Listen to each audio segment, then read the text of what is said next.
ప్రజల పక్షాన పోరాడటానికి నిరసన తెలియజేసుకోవడానికి కూడా ప్రజాస్వామ్యంలో సహకరించడం లేదు పోలీస్ వ్యవస్థ. దానికి కారణం రెడ్ బుక్ రాజ్యాంగం. పేదలకు డిఎస్సి రాసిన వాళ్లకు ఎట్లయితే అన్యాయం జరిగిందో దాన్ని మా నాయకులు జగన్మోహన్ రెడ్డి గారు ఒక సందేశం ఇచ్చారు.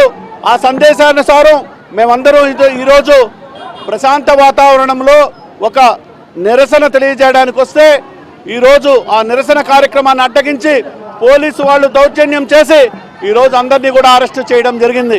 ఈ అరెస్టులకు భయపడే వాళ్ళు వైఎస్ఆర్ కాంగ్రెస్ కార్యకర్తలు ఎవరూ లేరు. మీరు ఎన్ని అరెస్టులు చేసినా దీని మీద నిరసన పోరాటం అనేది నిరంతరం జరుగుతుంది. దీని మీద గట్టిగా నారా లోకేష్ రాజీనామా చేసేంత వరకు కూడా పోరాడతామని తెలియజేసుకుంటా ఉన్నా.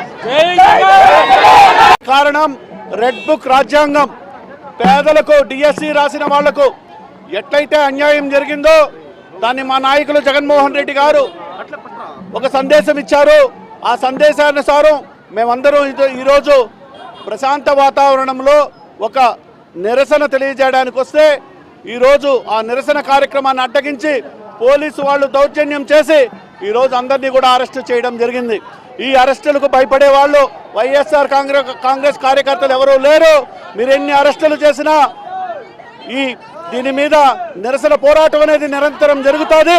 దీని మీద గట్టిగా నారా లోకేష్ రాజీనామా చేసేంత వరకు కూడా పోరాడతామని తెలియజేసుకుంటా ఉన్నా.